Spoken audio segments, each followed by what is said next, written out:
Ó, o bonde da reforma tributária vindo aí! Passou! A minha maior mágoa do governo Lula foi que ele deixou passar o bonde da reforma tributária ali meados do final do seu segundo mandato. Por que eu falo assim, o bonde da reforma tributária? A reforma que precisa ser feita aqui no Brasil, a reforma tributária a ser feita no Brasil, ela é bastante áspera do ponto de vista político, vai enfrentar interesses das elites, né? Então você não precisa, não basta boa vontade para você aprovar uma reforma dessa. Quem acredita nisso é iludido. Você precisa ter um contexto político favorável. Lula teve.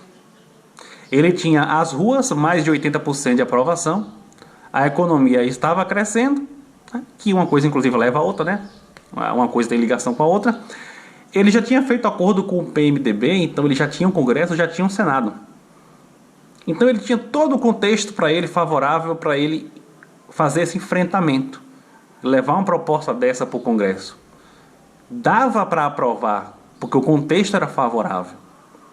Ele poderia, inclusive, indiretamente, né, já que a Constituição não permite fazer diretamente, indiretamente incitar o povo a ir às ruas, pressionar o Congresso.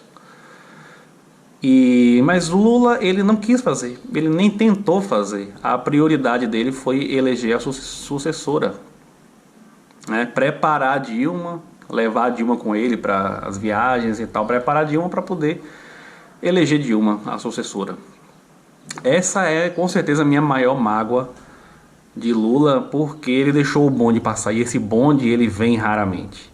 Só que essa crise do corona está fazendo esse bonde voltar, o que era bastante improvável. Eu já tinha perdido as esperanças, inclusive, mas essa crise provocada pelo corona e também o elevado gasto público que está sendo feito para poder compensar os efeitos da crise, que o mundo inteiro está fazendo, que o Brasil começou a fazer também por conta do Congresso, né? Porque Bolsonaro queria pagar só R$200 lá para os trabalhadores informais, o Congresso botou lá, pressionou para que fosse R$600, e tem linha de crédito para as empresas também, para auxiliar as empresas, dentre outras medidas. O Estado brasileiro ele vai se endividar para poder colocar a demanda agregada para frente, para poder compensar os efeitos negativos da queda do consumo, da queda do investimento, como eu expliquei no vídeo retrasado. Enfim, isso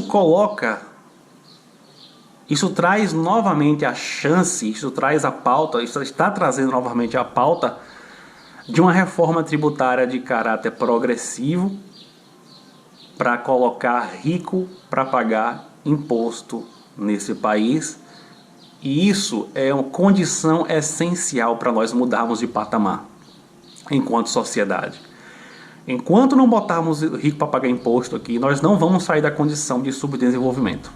Explicando para as pessoas por que eu falo que rico não paga imposto no Brasil. Olha, a carga tributária brasileira ela é extremamente regressiva. Isso quer dizer o quê?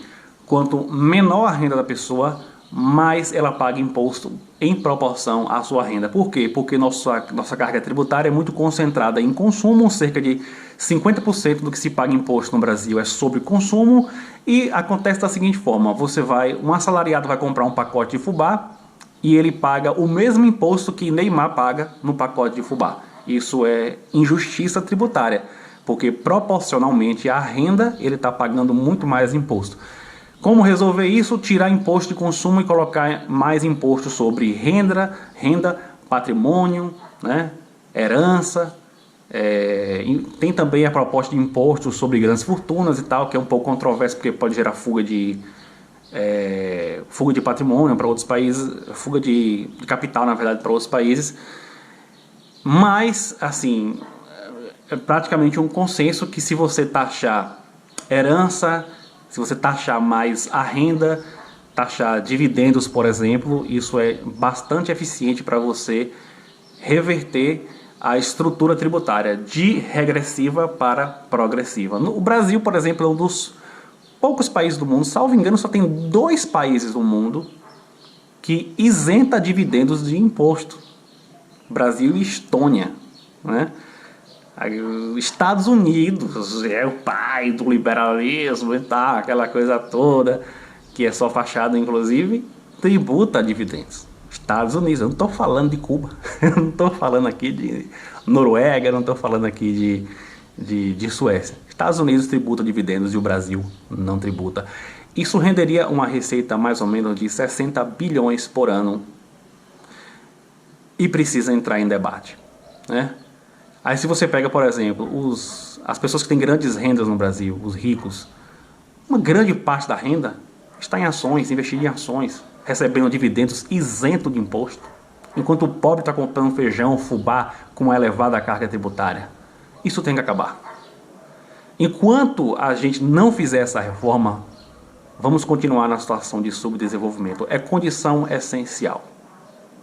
Aí agora que o Estado vai se endividar ainda mais e o Estado está precisando urgentemente de recursos, está começando a ressurgir esse debate novamente. Só que eu lamento informar vocês que o bonde vai passar, porque o presidente é Bolsonaro. E aí nós vamos pagar o preço, né? Vamos pagar o preço por ter apertado o 17 na urna. Eu não apertei, mas vamos pagar o preço por ter elegido o Bolsonaro. E o bonde, ele vai passar novamente. A primeira vez o bonde passou por culpa do PT, porque o PT priorizou o poder em vez de colocar o Brasil em primeiro lugar. E agora o bonde vai passar novamente porque o contexto político foi formado de uma maneira diferente, através de uma crise e de um elevadíssimo gasto público que vai provocar uma dívida pública gigantesca. O contexto surge de uma maneira diferente, só que agora é Bolsonaro no poder. Qualquer outra pessoa minimamente progressista que estivesse no poder, um pouco mais progressista que Bolsonaro, nós teríamos uma esperança de aprovar um imposto sobre dividendos, elevar imposto sobre herança, elevar imposto sobre renda. Mas com o Bolsonaro não dá. Assim, a esperança é zero, porque não é de interesse da maior parte do Congresso, sem sombra de dúvidas, tendo no Executivo alguém que não tem o menor interesse também, e até porque o Bolsonaro está lá representando os interesses da elite do país. A maior parte das pessoas que apoiam o Bolsonaro são se você pega em faixa de renda, quem é que apoia o Bolsonaro? As maiores faixas de renda, né? São os que mais apoiam o Bolsonaro. Então ele representa esses interesses, então ele não vai querer aprovar uma coisa dessa. É isso. O bonde vai passar novamente. E esse bonde é tipo o cometa Halley. Ele passa de 300 em 300 anos. Quando é que vai voltar novamente o bonde da reforma tributária? Não sabemos. Então você que apertou 17... sinta-se culpado. A farra dos ricos vai continuar. Eu vou dar um dado só para você ter noção da bizarrice que é. Só para você ter noção da bizarrice que é. Existe um imposto que incide sobre propriedade de terra, né? Que é Imposto Territorial Rural, o ITR. O que o Brasil arrecada com o ITR, veja que o Brasil tem grandes faixas de terra, estou falando do Brasil. O que o Brasil arrecada com o ITR é menos do que São Paulo arrecada com o IPTU. Tudo isso para beneficiar grandes proprietários de terra. Os caras pagam uma merreca de imposto. Durma com essa. E você que apertou 17 na urna, você está promovendo a passagem do bonde. O bonde vai passar em nossa frente novamente. E você que apertou lá 17, você é culpado por isso, né? Não estou aqui dizendo que porque você mudou de opinião, agora o PT tem interesse. Não mudei de opinião.